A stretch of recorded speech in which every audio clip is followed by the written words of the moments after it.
Bonjour ou bonsoir, vous êtes les bienvenus sur votre site préféré, Ndamli, pour traiter de l'actualité sportive. En premier, il s'agira bien entendu de l'équipe nationale du Sénégal.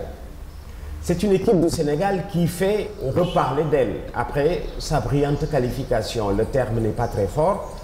L'équipe vient d'aligner 5 victoires en autant de matchs. S'est qualifiée avant la limite, en attendant, je le rappelle, la dernière journée qui aura lieu au mois de septembre prochain, et ce sera contre la Namibie à Dakar. Comment ne pas se féliciter, bien entendu, d'une telle qualification au moment où la critique, je le rappelais, était dubitative avec cette équipe du Sénégal. Certains avaient fini d'avancer qu'elle gagnait, mais avec de gros points d'interrogation. À cela, on a fini de rappeler que même l'équipe qui gagne la Coupe du Monde est confrontée à des réajustements. Alors, pour reparler de cette équipe du Sénégal, elle est, c'est vrai, en progrès. Elle est dans le bon sens pour, je le rappelle, avoir gagné tous ces matchs en présentant à la fois la meilleure attaque et la meilleure défense, ce qui n'est pas une bonne trouvaille. Et là où l'équilibre est parfait, c'est qu'en présentant la meilleure attaque, l'équipe du Sénégal ne peut pas avancer quelqu'un de son rang pour le pousser vers le challenge des meilleurs buteurs. Meilleure attaque, c'est sûr, meilleur buteur, ce n'est pas sûr. Et c'est là où, sur le plan offensif, l'équipe du Sénégal a trouvé quelque chose de probant. Est-ce que vous savez que sur ces 11 buts marqués en 5 matchs, il a fallu utiliser 7 buteurs. 7 buteurs qui se partagent 11 buts. Évidemment, Sadio Mané est le plus efficace de tous en marquant 3 des 11 buts de l'équipe du Sénégal. C'est encore très équilibré. En d'autres termes, le Sénégal ne fait pas avancer quelqu'un au charbon pour en faire peut-être son Messi ou son Cristiano Ronaldo, ou peut-être celui-là des grands hommes ou des grands moments. Mais je rappelle que l'équilibre se trouve, c'est vrai, dans le collectif. Nous sommes dans un sport collectif et quand, comme on dit, le boulot est partagé par tous, l'équilibre n'en est que mieux affiché. Donc c'est une équipe du Sénégal qui est en reconstitution, comme on a l'habitude de le dire, et qui frise déjà la perfection. C'est tout aussi vrai que quand les Sénégalais parlent d'un collectif non encore léché, il y a surtout que plusieurs d'entre eux touchent du doigt ce dont manque l'équipe du Sénégal. En un mot, et ça nous le savions, entre l'entrejeu et l'attaque, nous savions que c'était une équipe du Sénégal qui manquait d'altruiste, quelqu'un qui est dépositaire du collectif, qui peut orienter et réorienter sur le plan de l'animation du jeu.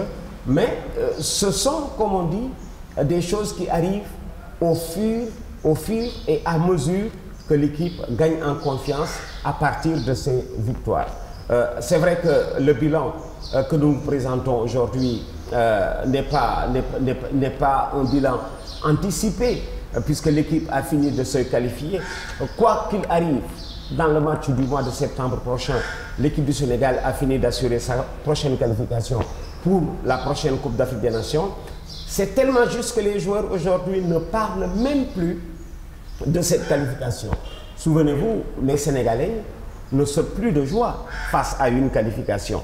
Si nous remontons les récentes qualifications, je me souviens de quelques qualifications qui ont fait sauter le public sur le plafond, mais aujourd'hui, ça entre dans l'ordre des choses.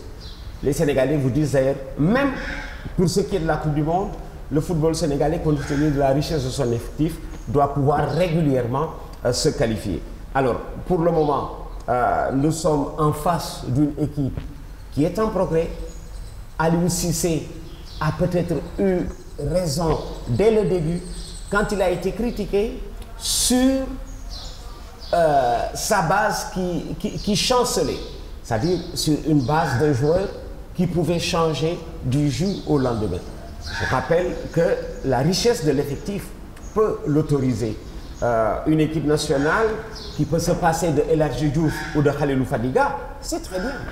Souvenez-vous, quand nous nous sommes qualifiés pour les quarts de finale de la Coupe du Monde aux dépens de la Suède, mais ce jour-là, deux poutres essentielles de l'équipe n'étaient pas en place, à savoir Khalilou Fadiga et Salif Diao. Je me souviens d'une équipe du Sénégal qui est allée jouer au Libéria sans El Hadji Diouf, et nous y avions gagné 3-0 sans El Hadji Diouf. Les Libériens de nous dire si El Hadji Diouf était venu, ça aurait été encore peut-être une note beaucoup plus salée. Et ça fait partie du style des Sénégalais. Les bons joueurs, on compose avec. S'il nous manque, nous faisons sans. Et le plus gros du temps, le résultat ne se retrouve pas déparé par l'absence de quelqu'un ou de quelques-uns pressentis comme étant indispensables. Et c'est cela, le groupe du Sénégal.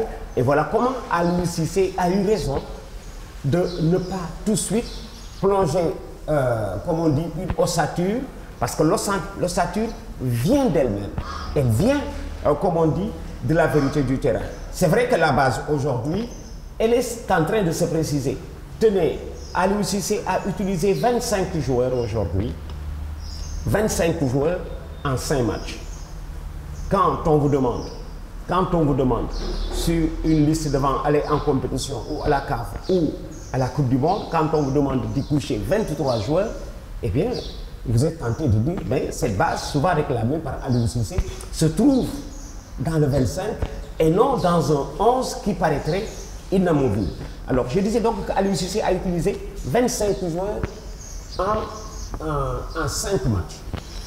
Seuls 5 ont fait les 5 matchs. Seuls 5.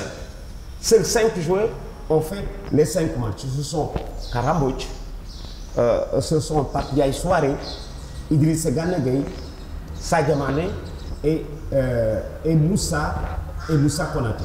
Voilà les 5 qui ont fait les 5 matchs. Ils ont joué tous les 5 matchs. Si vous y ajoutez quelques figures de proue, c'est peut-être un peu trop tôt, mais en tout cas des indispensables à l'équilibre de l'équipe, Cheikh Kouyaté et Kalidou Sissoko, vous êtes tenté de dire que le 11 de base est en train de se dégager tout seul.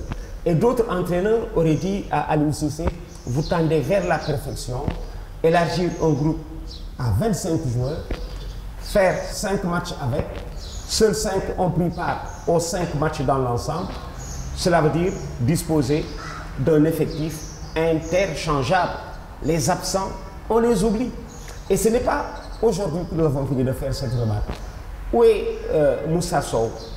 Où est Bembaba?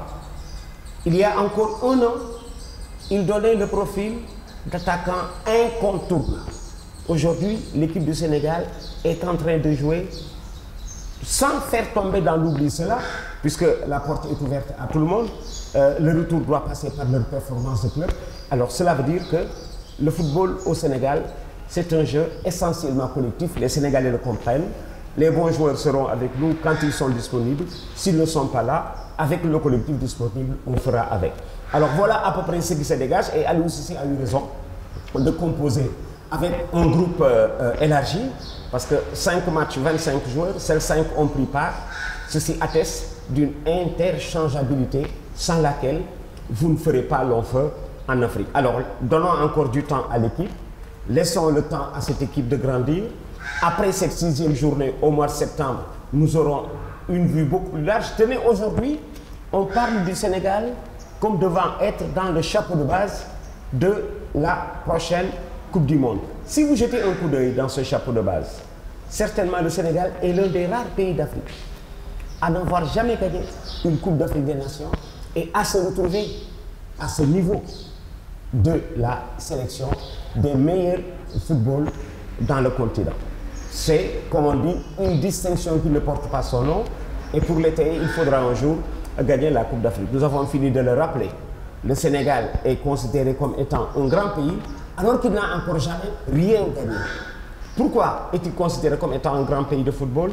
Par ses résultats sur le terrain, en attendant qu'il soit étayé par un sacre africain.